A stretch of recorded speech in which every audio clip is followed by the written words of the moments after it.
The Dodgers add an outfielder and a reliever, a lefty reliever, an important note there, on Tuesday, part of a busy transaction-filled day for the team. We're going to dive into who is Taylor Trammell, why this is important, what does it mean for Jason Heyward and his injury status, and who is Nick Ramirez, the lefty reliever, and what could that mean for Alex Vesia's future. All of this on another edition of the All Dodgers podcast.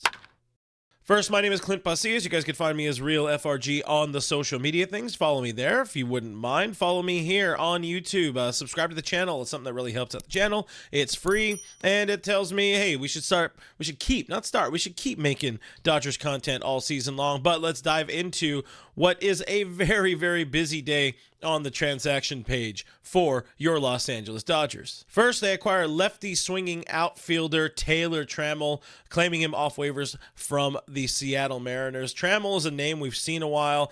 He's been involved in a few trades, kind of high-profile trades over his short big league career or professional career, but as a professional, has very much struggled. We'll talk more about that in a second. To make room on the 40-man roster, the Dodgers did release, they didn't DFA, they released lefty reliever Matt Gage. Somewhat surprising. Gage was a guy they acquired from the Yankees this offseason in the Caleb Ferguson trade, so sorry, Caleb, I guess, in some way. My guess is Gage probably requested the release, trying to explore other other actual big league opportunities right now early in the season. The other one that kind of came, I would say, maybe more out of nowhere, even though all of these trades or all these moves are very much out of nowhere. The Dodgers acquired lefty reliever Nick Ramirez from the Yankees for cash. Ramirez was DFA'd over the weekend.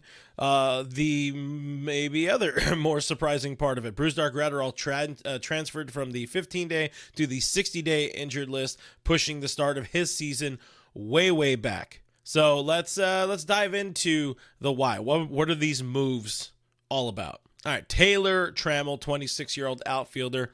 Straight up, this is a move that is insurance for Jason Heyward. Heyward right now, the grizzled veteran, early in the season is dealing with a back issue.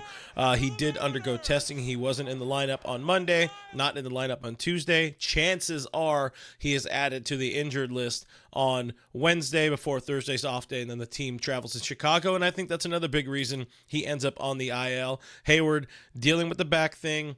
Test came back negative today, but Chicago, this time of year, it's going to be pretty damn cold, and cold is not good for older, broken backs. I can confirm as much myself. But I know some folks will ask, you already had an outfielder. Why not Andy Pages? Why would you need to go out and acquire Taylor Trammell?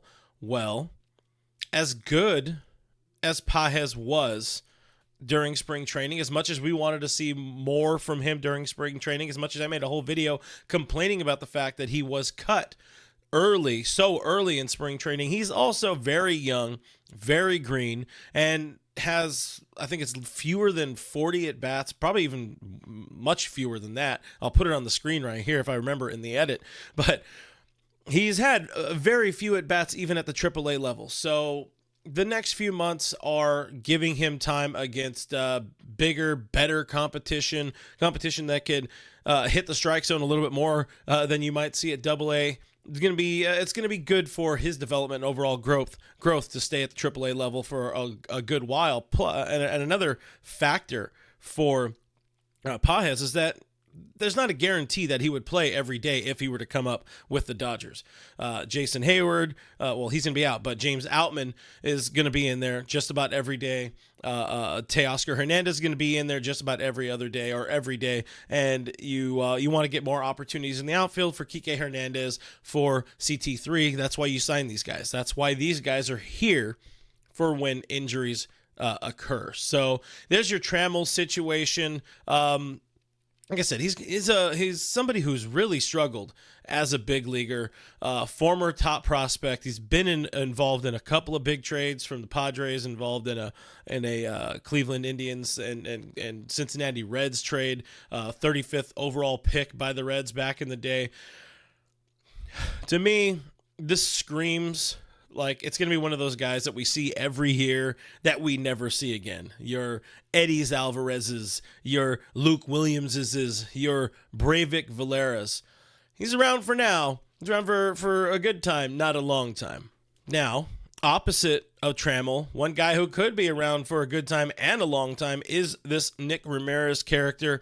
Maybe, to me, the move. Let's talking about the move and why it happened. Maybe the Dodgers finally admitted to themselves that they do have a lefty reliever depth issue in their bullpen right now and on the 40-man roster. And I'd imagine it's even more obvious with the Matt Gage release, who was the only other lefty reliever on the 40-man roster, not named Alex Vesia or Ryan Yarbrough. And Ryan Yarbrough is not traditional reliever. He's a bulk guy. He's essentially acting as a starter. We know Vesia not up to the cleanest start right now. Very small sample size, but he's putting a little bit of fear, putting a little bit of doubt in this team maybe, or it could just be they want to add another lefty reliever or have another option there. And this Nick Ramirez dude, he's been pretty good in the past. Side note real quick, a side important part to this whole thing is the Brusdar Graterol takeaway. So I'll call it a side takeaway. Apparently much further behind than we had hoped. Would not be eligible to return until mid-May at the earliest at this point, which not ideal, but that's baseball, man. That's just baseball. But back to Ramirez. He's been very good. Or I should say he was very good with the Yankees last year, posting a 2.66 ERA over 32 outings. Was DFA'd over the weekend. I think he's one of those guys for the Yankees. I'm pretty sure they would have loved to have held on to him, but you're at that point early in the season where you are dealing with roster crunches. You are dealing with roster issues, and the Dodgers absolutely are dealing with some 40-man roster issues, and that's going to continue to be an issue. This is one of the things I talked about on the live stream on Monday. This is going to be an issue for this team. The next two guys that will be cut, they don't want to cut, but if they need a roster spot, it's going to be a Ricky Vanasco, it's going to be a Gus Varland, or, I mean, more likely, the first guy would be Dinelson Lamet. Thank you for stopping by. You're the next guy who gets cut, a la Nabil Krismat. But it's a tough situation for the Dodgers for the roster. But overall, busy day. I don't know how much any of this really moves the needle. But don't expect a whole lot out of Trammell. However, you hope him coming to this team, him working with Robert Van Scoyoc, and Aaron Bates and the rest of the hitting coaches, they can find something to hone in on and bring him back to that former top prospect level. And the same thing with Nick Ramirez, working with Mark Pryor, working in the lab with him, Connor McGinnis. They can find something. This is a team that thrives on finding diamonds in the rough. We know for years they didn't always go out and sign the $700 million players or the $326 million players. No, they made it to the World Series on finding guys like this. Chris Taylor was a guy like this at one point, and even though I already said like I'm not extremely high or I don't have very high expectations on Trammell, we didn't have very high expectations on CT3 at the time. I will say, though, I am higher on Ramirez than I am on Trammell. But what do you guys think? Are you on the all aboard the Nick Ramirez train? Are you all aboard the whatever it takes to get Alex Vesia out of the bullpen, which is probably a bit harsh? But again, this is one of the, we'll call it a worry situation, a worry spot for the team, a concern point. But sound off in the comments below. Hit that thumbs up, prayers up for Jason Heyward's back, because again, your boy even just sitting here is dealing with enough back issues. I am Clint Pasillas. Find me as Real FRG here on the internet machine. This is the All Dodgers YouTube channel. I co-host a show called Dodgers Territory with Alana Rizzo on the Foul Territory Network. Check it out. If you guys are looking for a different way beyond subscribing, a different way to help support me, support the channel, support independent Dodgers and baseball coverage, I have a Patreon page, patreon.com/RealFRG. Check it out. There's a couple little perks in there. Maybe you like them, maybe you don't. I'm not begging you to do it. I'm just saying here's some options if you do want to help support, help support the movement, I guess, is what I will say. Anyways, go Dodgers, and I will see you on the next one.